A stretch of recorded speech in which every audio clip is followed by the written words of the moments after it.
Welcome to the Step Up Podcast. I'm MK Sullivan. And I'm Dani Moreno.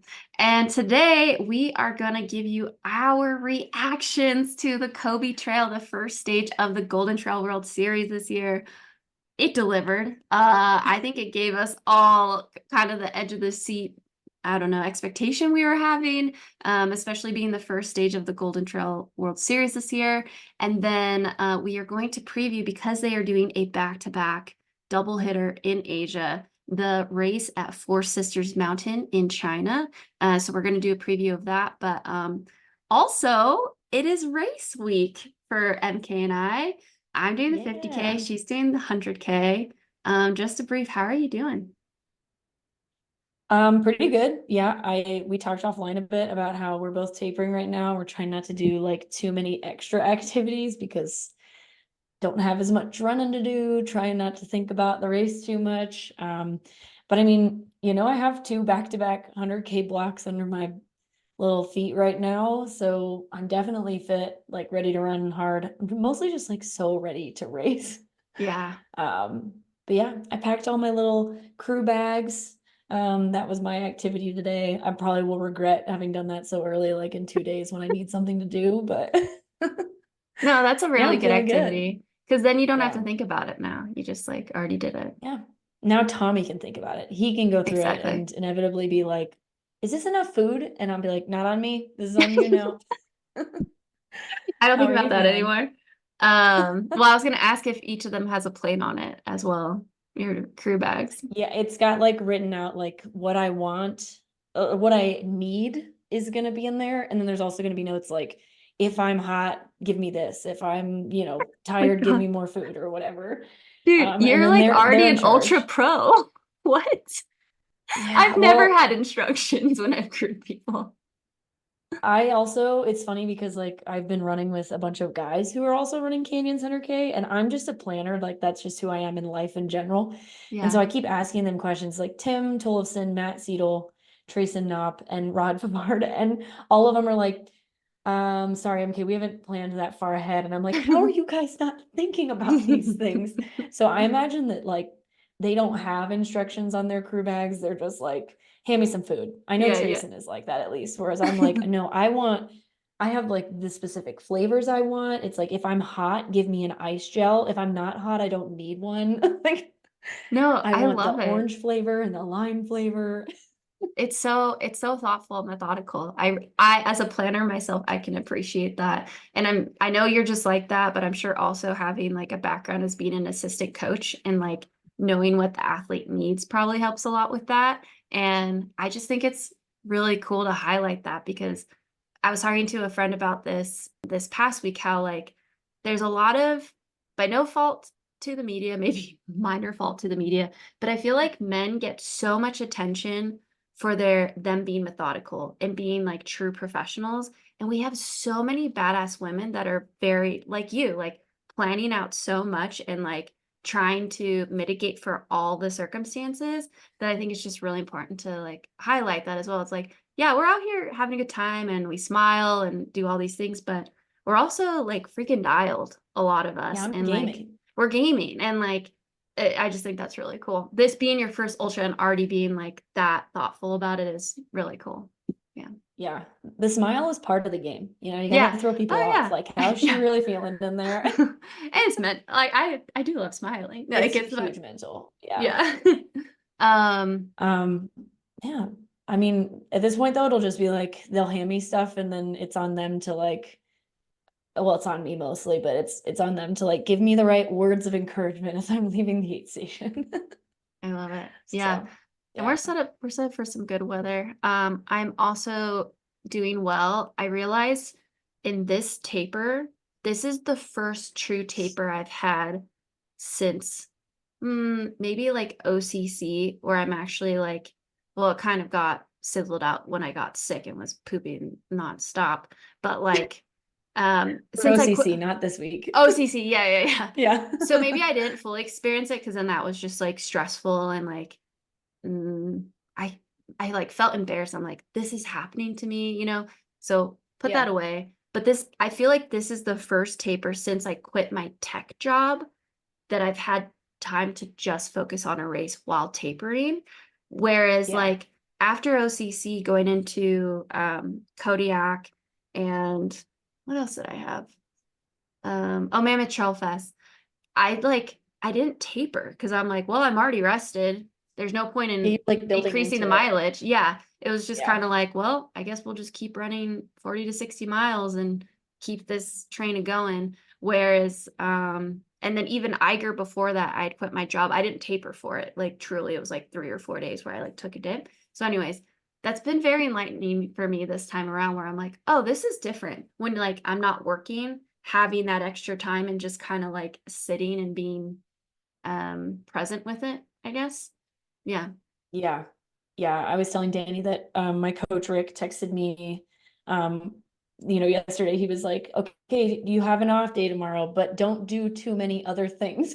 And I was like, God, you know me so well. Because yeah, I was like, I'm gonna go to the grocery store and I'm gonna like walk the dogs. I'm gonna take them on a hike and I'm gonna do all these things. And it's like, okay, no, okay, you can take the dogs on a short walk and you can go to the grocery store and then that's it. Yeah, yeah, exactly. You can do that more of that after the race, whereas like Yeah, active recovery. I know it's so important to just exactly. kind of like let it all soak in.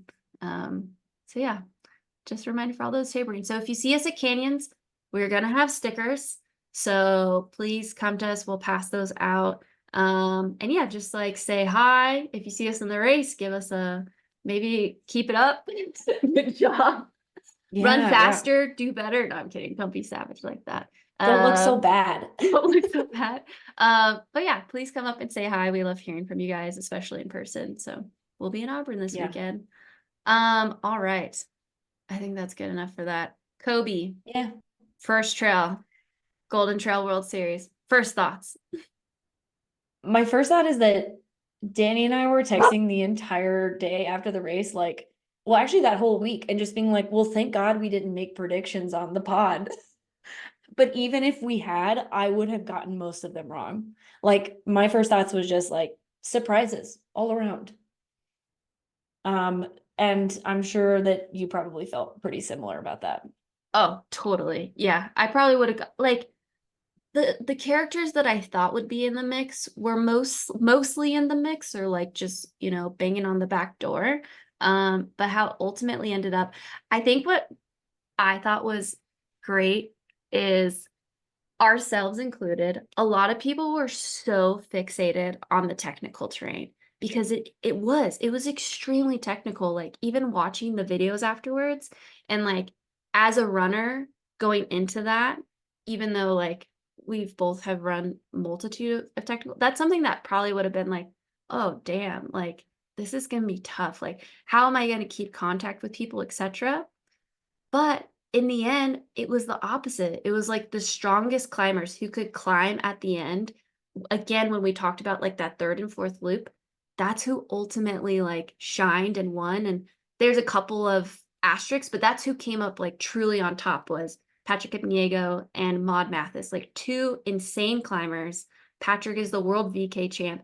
And it just was like a good reminder that it's like we know a lot and we could only speculate so much, but like hopefully all y'all like feel free to disagree with us. Like if you're listening to us and you're like, nah, it's gonna be the climbs, like kudos to you.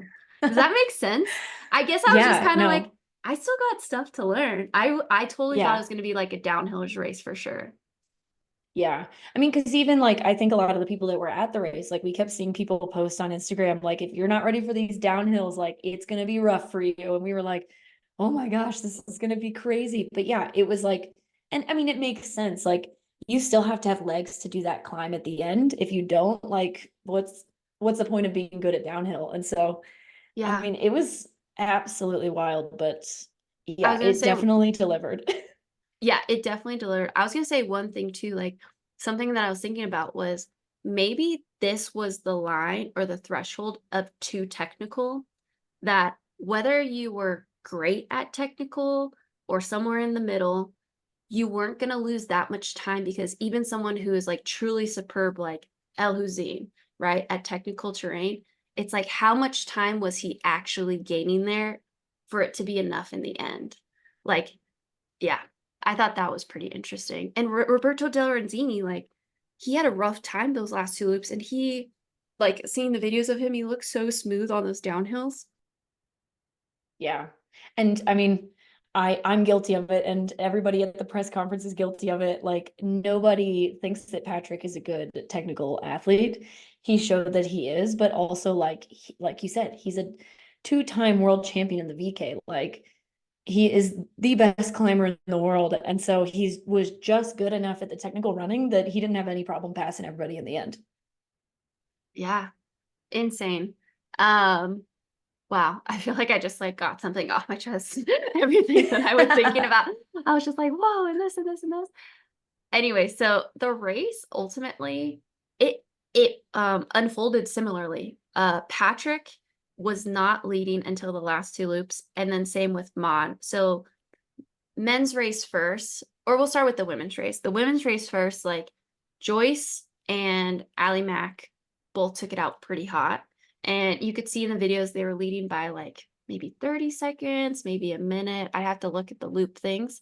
But again, like looking at that third and fourth loop that we were like, oh, that looks rough, especially when you're tired. There's just there was so much movement. So that's eventually where Maud passed both of them. And then they both fell out of the podium too. Yeah, and Maud also, I mean, she threw the hammer down because not only was she in third place that prior to lap 3, but she ended up finishing in a time of 2:52. Second place was Sarah Alonso in 2:58, and then Joyce, who was in leading with Allie, finished in 2:59, so 7 minutes Maud put on her. And then Allie Mack finished outside the top 10, so she was at least slower than 3:06. Like, that's a lot of time to put on in the second half of a race that short. 7 minutes? Yeah. What? On Joyce. Wow. Yeah, I know. That's wild. I didn't realize that. That is, Yeah, she just climbed the slammed heck it. out of that. Yeah, Yeah. that's incredible. I would have thought it was a closer race because in all the videos she was like looking behind herself. But I mean, when you're leading, like, you never know who's going to be coming up behind you. But yeah, I Yeah. mean, she beat Sarah by 6.5 minutes. And those loops are so small that like it probably feels like people are right behind you the entire time, or like maybe you could like Yeah. see them through the trees or something. Um, yeah, so honestly, I thought I'd heard Maud was having like hamstring stuff too. So I honestly didn't even put her on my podium. I'm like, oh, maybe she just getting the gunk out of her legs, and like Getting some the points. next one will be her like big one. Like it seems like a more of her race, but she impressed. That's probably her first win from even a couple years ago. I guess years and out potentially with the winner getting caught a couple years ago. Um, but yeah, Sarah Alonso freaking delivered. Like I in the know. field. We knew she would. We knew she would. Like I think she surprised herself too, because this is a question that we got on Instagram, is like, leading up to the race, Sophia dropped out, and then it was known that then Grayson wasn't showing up, like two very strong, heavy favorites. And so I don't know, if I was Sarah, I'd be like, all right, game on. Yeah. And this has to be like a huge confidence booster for her, like for Yeah. Zagama, because I know that that's like obviously her big goal, having been from like the area. To get second to like Maud is Yeah. no joke. And the last time she was at Sagama, she almost caught Maud on the last Yeah. downhill when they all went under the record. And then Teresa Buff, I told myself, I got to give this girl way more attention every single race. She's Yes. always on the damn podium. Like she just Uh-huh. figures it out. She's just like Yeah. a consistent cat, just always there. And like I gave her some like some attention in like the IG post and whatever, but yeah, she's a gamer. Like she shows up and she could run And she technical almost, downhill well. oh yeah. And she almost caught Sarah. Yeah. She finished 4 seconds behind Sarah. Oh, that sounds terrible. Not poor Sarah, but man, Sarah, two back to back where she's like sprinting Yeah. to the finish line. Just no let up at Oh, all. Damn. yeah. That's Well, wild. So yeah, on the that's your women's first side, we'll podium. just, Yeah, go down it. yeah, that's your first podium. We'll go through top 10 real quick. We got Maud, Sarah Alonso, Therese LaBeouf, Joyce Njeru, Malinosa, Daniela Oimis, Marta Martinez Abeyan, Rosa Lara Feliu, and Takako Takamura. Oh, and then Julia Font Gomez was 10th. Sorry. Second page there. The other thing too was that one last thing about the women's race, Spain freaking delivered again. Like Three Spanish athletes? Four? Five? Sarah, Malin, Marta, Rosa, Julia. 5 in the top 10 in Japan. Yeah. They're just crushing it this year. With the Skyrunner races, it was kind of like, oh, it's in the Canary Islands. Oh, it's in Spain. It's like, you can't say that anymore. It's breaking across the world. Yeah. It'll be interesting to just see how they like play out as the season goes on, because it could be that they're just like they're on right now because they have been racing in Spain, whereas like a lot of other athletes from other countries aren't racing, so they're like sharp, whereas like maybe these other athletes just aren't yet. Well, and also part of me was thinking too, like where Spain is located in the world, it's like pretty much on the banana belt of the world. It's near the equator, and so a lot of Spanish athletes probably don't experience winter in the same capacity that, you know, other athletes do. And so they are coming off of like a lot of running. Like their winter, they can run pretty much the entire time. Yeah, for sure. So, yeah. All right, this men's and race. Then, on the men's side, it was, I was just gonna say on the men's side, it was like a pretty similar day for Patrick, where he was in 4th place in the first lap, 3rd place in the second lap, and then in the 3rd lap he moved into 1st place and just climbed the hell out of those final climbs to win this is Patrick's first Golden Trail win. Like, I don't know why that surprised me. I think we just, because he's always up there, and I have picked him to win several things at this point that he hasn't won. Like, I was just like, oh, Patrick's won a race before. No, this is his first Golden Trail win. That's huge. It's huge. Yeah. Yeah, because we picked him for Sierra Now, and then what's it called? Ombogo ended up winning that Philemon. And then Mammoth Trail Fest was like another strong one, but him and Philemon took a wrong turn. So yeah, huge kudos to Patrick. I think everyone has kind of been like, this guy waiting, like once he gets his first win, is this just the Patrick show, you know, going forward? Because he's extremely sweet and super humble. So yeah, I'm curious to see what happens next. And then the kind of like standout rising star is Joey Hador, and he is a Swiss orienteering world champion, I think. We also found out that he won the Swiss cross country championships this year in March in the 9K or 8K.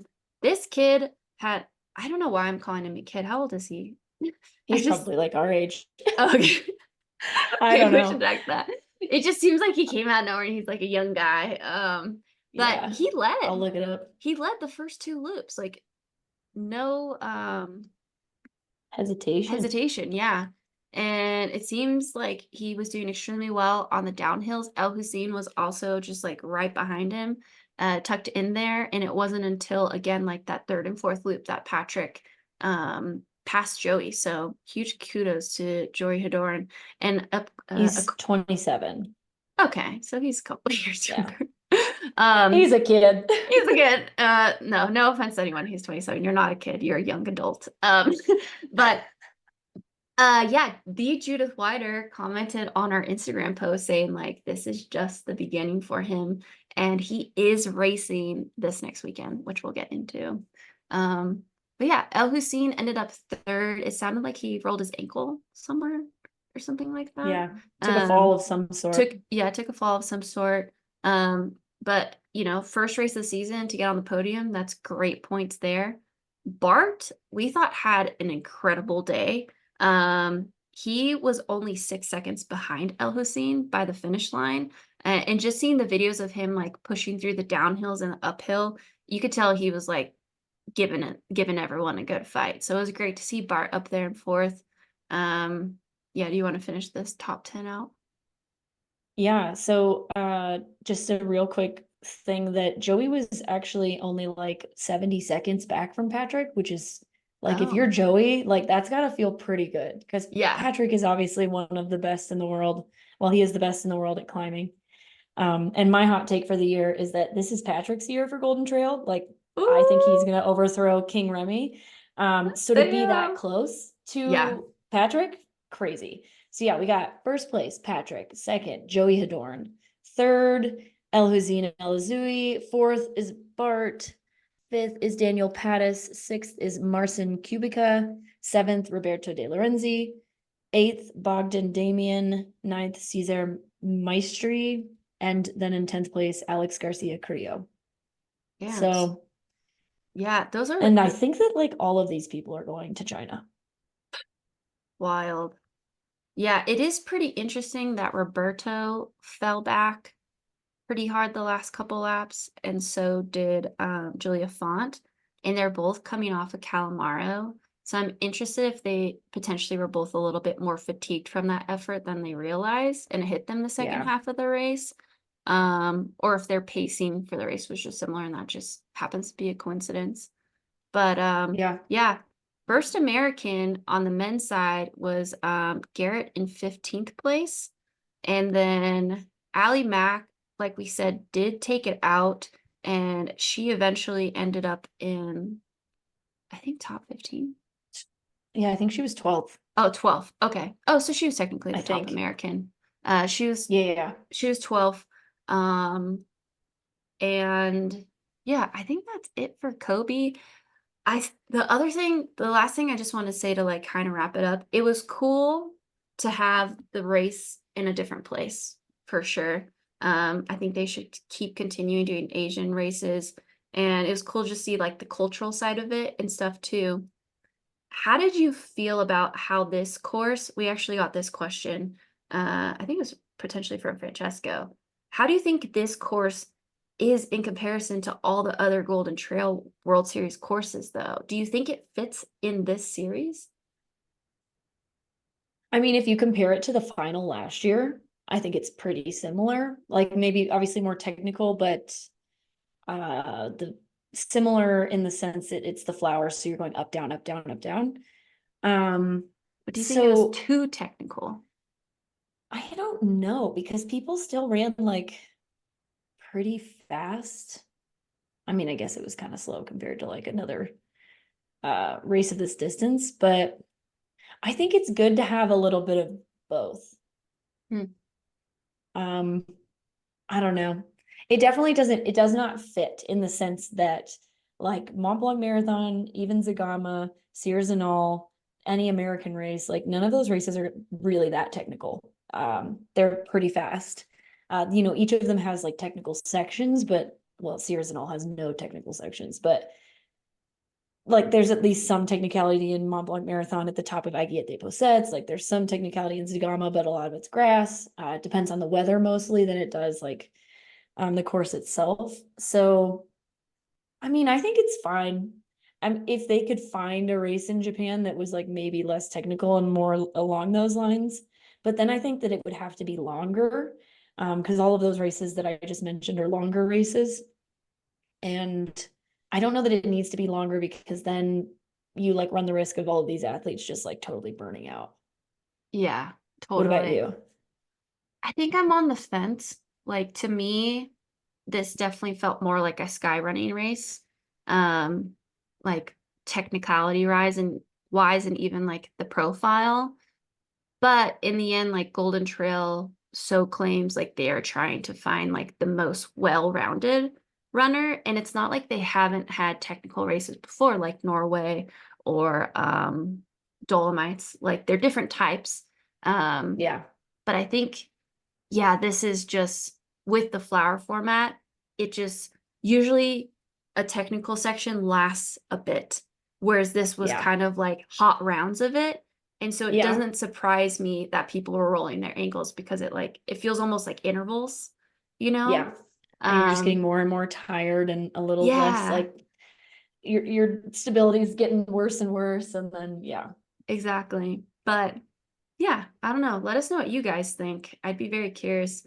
The other thing was that people were really upset there wasn't a live stream, which I totally get But at the same time, I have so much empathy for Golden Trail because they literally, in my opinion, have upped the game in the media way Yeah. of like live streams. Like these guys are gonna and women are gonna try and do whatever they can for that to happen.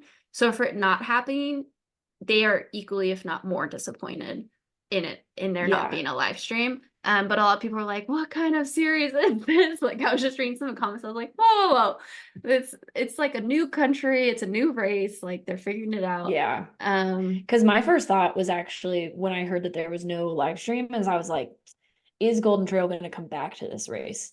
Because I think that's part of the reason that they ended up dropping Pikes Peak actually is because they can never get a live stream going out there because there's like no service. And so I was like, cool, we saw Kobe Japan, but like are we going to see it again if there's not the possibility of a live stream for the race? Because that is huge for Golden Trail. yeah, no, definitely. I think we covered all these. Was the race too technical? We covered that. I'd like to hear how they can still be fast on the climbs at the end of the race. I think you just are a super strong climber, and I'm gonna guess full speculation.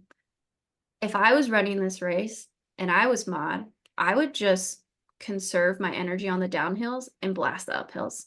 I don't know if that's what she did, and she was like, oh shit, this is actually working. But based on where they were positioned, they were not hammering the downhills. They were just like there. So I'm Yeah. gonna guess that's why the climbers ended up winning, is they were just like, play it safe, go hard, play it safe, go hard. Yeah. And you and I have talked about this before. I don't remember exactly who it was with, but like one of the traits of like a great trail runner is your ability to be able to climb well after like just Totally. beating the crap out of your quads on a downhill. And it's something you have to practice. And honestly, it takes years. Yeah, truly, it does. And the last one was Grayson and Sophia scratching. We kind of touched upon that. I think it was like initially was, I don't know if you're an American trail running fan, you're like, darn it. But we still had Allie Mack who was there and she represented well. But as we transition, Grayson is racing the China race. So that definitely adds some fun notes. And then Sophia, um, honestly, the thing that I was thinking of, I guess to wrap up, like she major kudos to her because she said something in the press conference where she's like, hey, I had a tough time transitioning from skiing. And I feel like that's very admirable of her to just like admit that and be like, I didn't figure it out this time around. And now my knee is kind of Yeah. messed up. So I'm going to take time to heal it. Where some athletes would probably be kind of like under the wraps of what they thought it was. They'd be like, oh, I'm just dealing with this. I'll step in the next race line or Yeah. something. Yeah. And I'm curious if she ends up racing this race because I think her post said, I'm not doing Japan because I still like to do China. like the Four Sisters. And so, but that just, it is a very quick turnaround. So it's like the likelihood in my head of her racing is pretty low, but it would be really exciting, obviously, if she was there. Yeah, totally. I guess part of me though is like, if I had a niggle of all the races to not do, I wouldn't do Kobe. Yeah, definitely not. All right, Uh, let's transition. That was Kobe. Before we jump into our preview of the second stage of the Golden Trail World Series, let me drop a quick reminder that this episode of the SubHub podcast is proudly sponsored by our friends over at Neversecond. And guess what? They are all geared up and ready for the Canyons Endurance races going down this weekend in Auburn, California. So swing by the expo area, conveniently located on the corner of East Placer and High Street, starting bright and early at 10 a.m. on Thursday, Friday, and Saturday. Now picture this. Imagine you're heading to grab your bed and then suddenly recall hearing about Neversecond from the SubHub pod or maybe one of your favorite athletes like Katie Scheid or Jim Walmsley. So you mosey on over there and you meet the co-founder and CEO himself, Bill Armstrong. Dun, dun, dun. He's got it all. Gels, ice gels, drinks mixes, you name it. Plus, he's all ears for any questions you might have about the brand, their mission, or about their products. Maybe you snag some goodies right there. Maybe you're a little bit shy and just wander off, but either way, you're really intrigued and itching to try their stuff. Fast forward to when you're back home and you can't shake off that chat with Bill. Or maybe you're already hooked and craving more of their products. Either way, consider using our code SUBHUB25 for a 25% off your order at their website, neversecond.com, NEVER 2.com, and make the most of it. Now back to our preview of the second stage of the Golden Trail World Series. China, Four Sisters Mountain, second race in Asia, second stage. We're already at the second stage of the Golden Trail World Series. It's not even May. It's never started this early before, but this race, we did our detective work. We need to come up with detective names, MK and I, because we're getting really good on Strava, y'all. So you're welcome, but it's also fun. All right, we found the course and we found segments because there's already segments.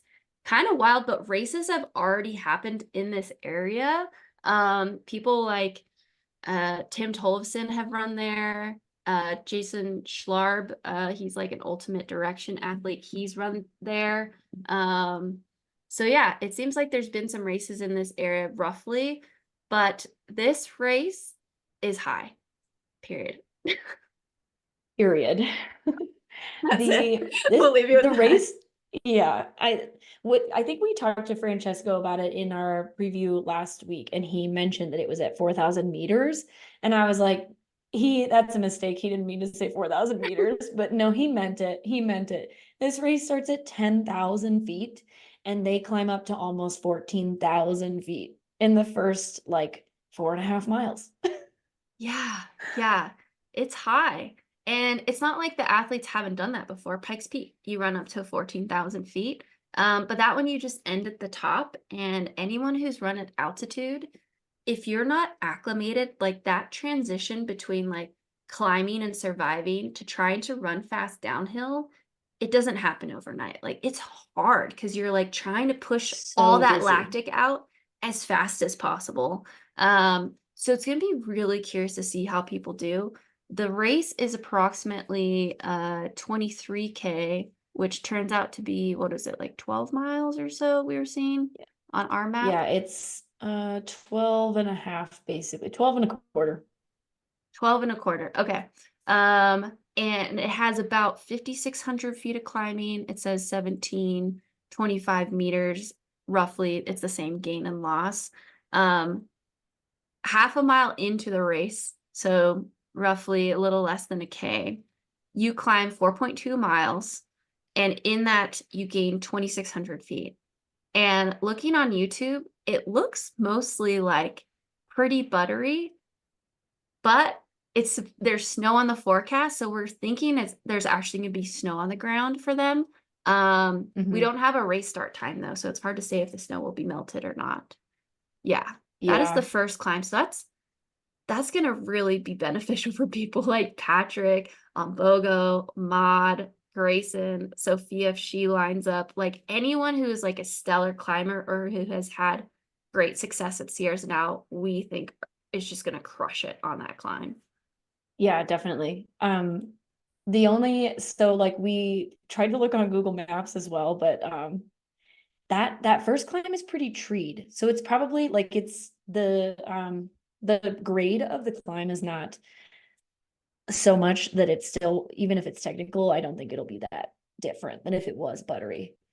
Whereas like if it was super steep and it was really technical, I think that would slow them down a lot. But yeah, this is like ideal climbing for some of these athletes.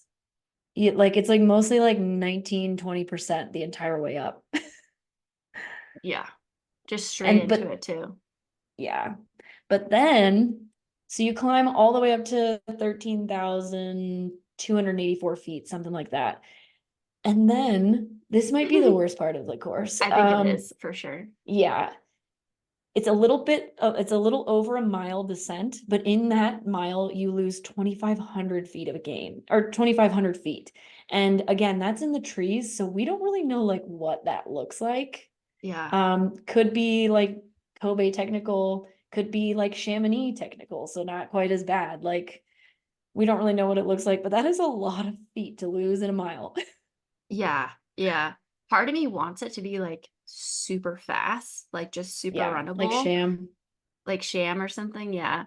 But we were looking at some of the people that have run it, and it seems The fastest time on there is roughly 15 and a half minutes, but we don't know the caliber of the athletes. And like, it looks like maybe it was in a race or something.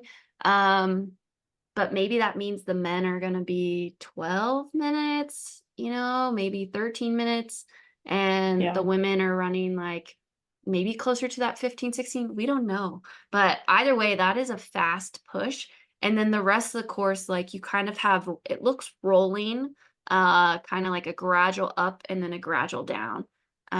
Yeah. So yeah, honestly, to me, this is like a power-packed super altitude Mont Blanc marathon because similarly, a Mont Blanc marathon, if you remove the first flat 10K, it's not flat, but you do the main climb, you climb up, you do a bomber of a downhill, and then you're like gradually going up to Les Flégères and then gradually going down. And there's just so much carnage if you don't like have time to like recover. So I think a lot could Amen. potentially happen. Yeah, I wasn't gonna bring it up. That was that was my Yeah. carnage. Yeah. But I do think that the race potentially will be, at least on the women's side, still might be relatively close at the top of that climb. And then things will start to change like on the descent. And then that second half will just have like so much movement. Yeah. It's like whoever can run hard on tired legs, run Exactly. fast, With a ton of which lactic acid. we've got a lot of athletes in this race on both the men's and the women's side who are very fast on flat. And so if they have the legs for this like last little climb and descent, because like Danny said, it's rolling, it's 3.3 miles with 1,000 feet of gain and then 2.5 miles with 1,300 feet of loss. That's like nothing. That's like a normal run Yeah. that like any of us would do on an easy day. Yeah. I think if I were in the race, I would just try and survive. Like I'd go with whoever's on the climb and descent and just like hopefully trust that my body has the ability to run that second half. Because if you are too disconnected and the people in the front even have a little bit of legs, like I don't know, it's gonna be crazy. Okay, Sorry, breaking go news ahead. real quick, Oh, because Tim what? Tollefson did text us back Oh, about the course. what do you So we were say? talking to Tim Tollefson because he's run a 50K on part of this course. And he texted and he said he's run the entire course. The first climb is not technical. The first 2 miles is actually boardwalk and gravel dirt path, so it will be fast even at altitude. The third mile is really steep, but it has some wooden steps and boardwalk. And then you get to a somewhat rooty, rocky, and grassy trail, but not bad. The downhill at mile 4.5 is steep, as we just said. They had fresh melting snow from the night before, so it was a slip and slide of a shit show for 2,500 feet, which, as we That's mentioned, could on be the possible. forecast. Yeah. Lots of user trails and pedestrians. So that'll be interesting if it's like a time of year where a lot of people are on the trail because he said he took out a few people. And then Rocky and Rudy at the bottom of the climb, but then it's like a nice open fire road. And That's then just like great buttery data. trails for the rest of it. Wow. Okay. Well, that's super helpful to know. Um, dude. Okay. The snow is hilarious because I really think that's going to happen because it's literally snow every single day except on race day. Thank you, Tim. Thanks, Major, for the beta Yeah. because that's going to inform my fantasy picks for sure. All right. These women, let's get into it because immediately someone shot to the top of my list so fast. Miao Yao is in the race. She's from China. This woman freaking shoots out like a rocket every single race. Oh, Uh, every time. every single time. Very similar to like the alley style and stuff. And she ran a 2:29 marathon last fall. We cannot what's it called? Avoid or oversee that. And she's freaking good. Like she's really good. Yeah. Last year at Sears Now was she fourth and she broke 3 hours and then she was top three at OCC. And she's won CCC before. Like she's so versatile, like She's over so versatile. distances. Yeah, Yeah. and so like to do that double, that's a very insanely impressive double for me. Like the Sierras and OCC. So she can run fast and she can run mountain races. And she it was a kick with her and Katie Scheid. So it's not like she was like a distant third. It was like Yeah. she was right there. Have to count her in. She's from there. Or not from there, but she lives She's in from China. China. Yeah. So she doesn't have to travel as far. Yeah, maybe. I mean, China's huge. I wonder where she's Yeah. from. Anyways, okay. We'll just call her a country local. Um, Grayson, I kind of want to say Grayson MF Murphy is there because she's such a baddie. Champions Classic. Was she second place in the vert? I thought she was Yeah, bronze. behind Oh, Andrea. oh, and then Falaris was third. Yeah, Third. so she can climb and she's freaking fast. Has a 110 half marathon. Her 10Ks are, I don't know, probably like 32s, I would just assume. And she can climb after descending hard. And she could Like climb that's what she after did. Yeah, at at Worlds. World Champs Classic. So Yeah. Maud Mathis just came back, won Kobe, multiple time winner of Sierras Now, which this course, I did say Mont Blanc Marathon, but I think Sierras Now people also will have a really good edge on that. Our question mark, Sophia Lockley. We don't know if she's running, but if she is, also has won Sears and all. has also won Sierras Now and Mont Blanc Marathon. So Yeah. if she's Hasn't running, Joyce also won Sears and all? I maybe I don't know. I don't know actually. I'll look it up while you keep going through people. Yeah. Sarah Alonso just got second place.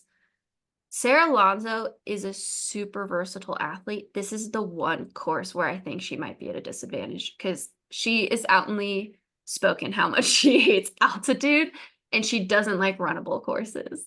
Like, Yeah. this is kind of Mammoth Trail Fest in a way, but with another half to it because you just go up and down. And if you had seen her face at the top of Pikes Peak Ascent, Yeah, you would yeah. understand.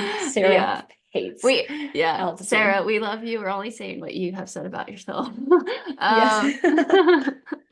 Okay, Joyce Daniela. has not run, or Joyce has not won Sears and all. Okay, Yeah. that makes sense. Daniela Emus, six at Kobe, winner of Sagama last year. Teresa Buff, do not count her out. Takako Takamura. How did you say her first name? Takako? Yeah, I Takiko? think it maybe Yeah. Takeko. But she just got ninth at Kobe, and I hope that means she like gets support now for China, and it seems like she's just gonna keep going with the Golden Trail World Series. I love that for her. And she just got ninth at Kobe in an incredible field, so excited to see what she does next. Julia Font, recently second to Sarah at Calamoro Sky Race. 10th at Kobe. We know she has trained at altitude. She did that before Calamoro, so I'm gonna guess she might be able to respond to it pretty quickly. Malin Osa, this girl, like, I'm gonna put money on her. She's so close to like winning one of these things. She is just like so professional. And I really love her style of racing. Fifth at Kobe, great for like the first race this year, especially considering the field. And then Joyce Nagira, who was fourth at Kobe and was leading the first half of the race. And she is an incredible climber. So this is the women that were like 98% sure is going to be there. The biggest question mark is Sophia. But everyone else, it seems like they are making the trip over there. And then Ali Mack is not going. Right. Yeah. Who do you think is going to be in that front group before we move to the guys? How do you think this is going to shake out? Because I have some speculations. I think that Meow and Grayson go out hard. I'm just gonna assume that Sophia's not there for this conversation because Okay. that's my Fair. assumption right now. Fair. I think that Meow and Grayson go out hard. I think Maud also goes out hard, but does not go any harder than she has to. Like sits on them, and I think Maud wins it still. Really? Yeah, I like that. I was so impressed by her winning Kobe. Like I just fully was not expecting it, even though I kind of had like an inkling that it might happen. Like I don't know, she's so hard to beat. Yeah. But I do think that it's probably Maud, Grayson, and Meow, but I don't know like Grayson or order. Meow which direction that goes in. Totally. So what about Yeah. you? I also think it's those three. Again, for the sake of the conversation, Sophia not racing. If Sophia, okay, Sophia not racing, Meow, Grayson, and Maud go at it. And I think Grayson and Meow drop Maud on the downhill. Because, like, Grayson is in snow. Like, she knows how to run a half-baked downhill with, like, slippery snow. And Meow is also a crazy downhiller as well. Like, she'll send it. She definitely sends it. Yeah. But does them dropping her on the downhill mean that she comes back hard on the second half? Yeah. That's where I'm not sure. Yeah. The only Especially thing, like we saw Grayson run that downhill at US champs last year in New Hampshire, and that was disgusting. yeah, that was disgusting. Yeah. And Grayson does have it going for her that she's fresh. Yes, but so is Meow Yao. And so is Mia. Yeah. Yeah. I kind of think it's them too, honestly. And if Maud ends up passing, it's because they make a mistake with like Yeah. fueling at altitude, hydration at altitude, something where like they miscalculate and then Maud comes and like passes. But that to me is like the race. That being said, like, Throw Therese, Sophia in the mix. throw Sophia in the mix. I don't know, man. Yeah. She is just like, Sophia's an insane climber. Just watching her Yeah. multiple times now, um, she is an insane climber. And she also like didn't finish that far behind Judith at Dolomites last year. Was that last year? No, I'm Yeah, sorry. She won Norway, which was like an insanely technical downhill. She survived it, but it could be the same thing where she gets to the top, survives to the bottom, and then just runs lights out. totally. Yeah. And she does a snow sport. So, and Yeah. she's living in Norway. So she also knows how to run on snow if there is Yeah. snow. Because there is Can't. there is finesse about it, guys. I will say that. There is finesse. Yeah. Like just feeling comfortable with how it moves and stuff if it's slippery. Oh, Therese, Therese and Daniela will be right close, there. I think. Knocking on the Yeah. door. Again, Yep. people that like if someone makes a hydration or food mistake, they'll be right there. Because Mhm. Danielle and Therese are dangerous on tech. Yeah, like more tough terrain for sure. I don't know how they've Yeah. done on runnable stuff though, to be honest. I mean, they were not that Worlds was like runnable, but I would say it was more runnable in the sense that it wasn't technical. And Therese was third and Daniela was fifth Dangerous. I give or up. fourth. I don't know who's gonna win Fourth. this. Yeah. It's just like these first two races are like just so stacked. It's insane. Yeah, yeah, it's insane. Okay, Oh, fresh meow, fresh Grayson though. I like kind of want to lean that way just because they're fresh. If they had raced this past week, I don't think I'd be leaning that way as much. And then Joyce, yeah. oh my gosh, we forgot Joyce. She just got fourth. The woman Yeah. freaking took it out, and like, yes, she got passed, but she's a freaking weapon on the uphills too. Damn. Yeah. Okay. What place did she get It's at Sears and that first L? climb. I don't know, but I think that there are going to be so many women together at the top of that first climb, like 5 to 8 Yeah, definitely. within like a minute or two of each other. Because it's not so steep that you have to be like VK good. No, at least honestly, they'll feel the altitude more than they'll feel the climb itself. It's like Exactly. you're just gaining so much so fast. Um, Yeah. oh, she was second. Of course, she was second behind Sophia at Sears and All. Joyce Oh, okay, was. okay. So Okay. Yeah. shoot. Oh. I don't know. Long story short, we don't know. We don't know. We have no idea. But if But I I were think to that's a if good I were to thing. pick a That makes top it more five, exciting. it does make it more exciting. If I were to pick a top five, so just to convince you guys that we are still like semi-experts at this, if I were to pick a top five, it'd be some combination of Meow Grayson, Maud, Joyce, and probably I'd Therese go or Julia. Therese. Probably Yeah. Therese, because I'd go Therese. yeah, Therese. If Sophia's in there, then obviously throw her in the mix and like take out one of those, but some combo of those. All right, we've given the women some love. Let's wrap this up with the guys. Patrick All and right. Philemon. Patrick and Patrick and Philemon. Philemon. Like, hands down. yeah, this is their race. This is their They, race. I don't know, honestly, if they have gone to like Eldoret to train, but my assumption would be that they should be going to Eldoret to train for this race. Yeah. Eldoret Canyon is at like 8,000 feet or something like that. But yeah, Patrick just won his first Golden Trail race. So not only is he like probably one of the fastest people in this field, but he's on fire. And that like momentum is everything in these Golden Trail races. Totally. Because once you're feeling good about it, it's hard to bring you down.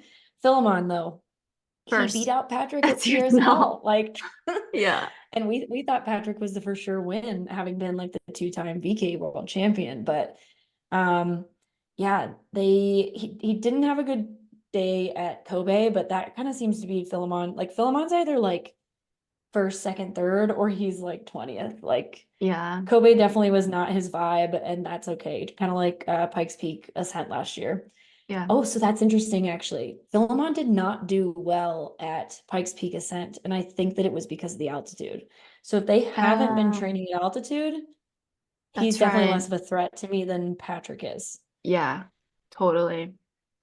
Yep. Um, That's a good point. yeah, Joey Hadorn, I read your yeah. blog. Big fan of your website. Super organized, dude. Uh, he is doing this race. What kind of is interesting is he mentioned he's not doing any other Golden Trail World Series races after this. However, if he gets on the podium, I don't know if that's still going to be the case or if he's going to still keep going. I have no idea what his climbing abilities are. It seems that like with people that have orienteering backgrounds, they're very versatile. Like obviously because they're looking down at a map and kind of like and tend to be very good at Sprinting technical around. terrain. With that being said, Judith Wider, has she won Sears? No. Maybe she's gotten second. She's She an was second. incredible runner. Yeah, Yeah, to mod. So I question mark there with Joey. I'm not too sure. yeah. And then Robert? I don't know if Robert's going to be there. I don't know if that's confirmed, but he was on the list. If Robert Oh, Kimboy is there, like that's another name, threat. definitely a big contender. He's the back-to-back winner of Trans Gran Canaria at this point. Like, Yeah, top five at yes, Sagama in his first Golden Trail World Series race, maybe 2 years ago. Yeah, it was the year that Killian I won. think it was like 2 years ago. Yeah, Yeah, yeah, yeah, he would be incredible. El Hussein, again, recently got third. I think some people would say that was kind of like they were expecting him to win. He was just a strong favorite. Mhm. Still has that sub 28 10K. I personally don't know how he will do at altitude because he didn't race at either of the US races. I think these past couple of years, honestly. Yeah. No, he Um, hasn't. Where on the other hand, so Roberto has. Roberto Yeah. he did well at Mammoth Trail Fest, still has that speed. Maybe Kobe helped get the gunk out of his legs. Hua Zua? Do you Yeah, know who that there is? were several Chinese athletes on the list, but most of them have run like just races in China, so like don't have a bunch of data against like other people really. But then Alex Garcia Carrillo was 10th at Kobe. He's like I think he did really well at Mammoth last year, actually. I think it was like him, Daniel Pattis, and Roberto De Lorenzi. There were a bunch of Brooks athletes that like kind of knocked it out of the park at Mammoth Trail Fest. So like maybe he'll be pretty decent at altitude. Oh, and he's Julia Font's partner. So he, I imagine, has also been training at altitude with Julia. Gotcha. Okay. That Yeah. makes sense. Yeah, he was 11th at Mammoth Trail Fest, it looks like. Yeah. Yeah. And Okay. Daniel Pattis was in the top 5, I believe, or 10 at Mammoth Trail Fest. But yeah, so I think those guys will do pretty decent. They seem to consistently like that Brooks crew seems Yeah, to be 7th. like in the top 10. So Yeah, definitely. And the last one is Bart. I actually don't know. He's just so well known for his technical skills and like I personally don't ever remember him being at Sears now. I hope that's not a diss. Um, I just don't think yeah, he hasn't raced there the last couple years. And yeah. most of his races are fast, so or technical. All right, this one's a little bit more clear to me. It's like Patrick and Philemon and Robert if he runs. And then, I mean, El Hussein and Roberto, they're fast. Yeah, I think I would go if I was gonna try to put them in an order. Ooh, I'm dangerous. gonna Let's go. go. I'm gonna go Patrick, and then I'm gonna bet on El Hussein. Yeah. Like, Come I don't back. know. I just if Yeah. he's healthy from Kobe, Yeah. he's really fast. So, maybe the altitude will get him, but like who else other than, maybe like Roberto, and I don't know what Patrick and Philemon have run in the 10K, but like who else has run under 28 in a 10K? It's disgusting. Yeah. So Patrick, El Hussein, I'm gonna go Roberto and then Philemon. Okay. I think those are And great picks. I The only one I'm like feeling confident about is picking Patrick to win. Because yes. this Joey guy, I'm sorry I keep calling you kid. Um, this Joey gentleman, he's just a big asterisk for me. And like if Judith is what's that Hyping called? you up. Endorsing somebody, it like makes me more interested. Yeah. Yeah. Yeah. I mean, well, and he did win Swiss cross country championships. Like, Yeah. So he's so got he's got to speed. be some amount of speedy. Yeah. So yeah, he's probably up there in that top five too, as long as he's recovered. But Yeah. likely he probably is because he's Yeah. an orienteer and they do crazy things. Yeah. Super athletes. Cool. Well, we hope you guys enjoyed this our reactions to the Kobe Trail Stage 1. And now we have Four Sisters China this Saturday. We don't know the time. We tried looking it up. We don't know if there's going to be a live stream, unfortunately. But if there is any of that information that we get, we'll share it on our stories. Um, the other thing too is don't forget, like, yes, we're focused on Golden Trail, but Skyrunner's next race is coming up on May 5th. The Sky Race des Mathesines. That is a huge race in France. So we definitely will be hyping that up. Another thing is our Subhub headlines. Our next issue is going to be coming out at the 1st of May. Oh my gosh, we're already in May. So if you haven't already, I know. subscribe to that.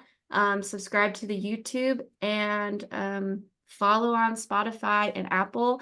And if you are really enjoying it, please leave us a comment or leave comments. We would love having that engagement and just, getting to chat with you guys, etc. So yeah, Yeah. that was a And long leave outro. comments on that's okay. Leave comments on Spotify too. Like we put questions and Yeah, stuff in there every once in a while. So go check that out as well. yeah, Um, definitely. but yeah, Cool. thanks for joining us this week. And Danny and I will see you on the other side of our races. Yeah, see you in Auburn, maybe. Bye.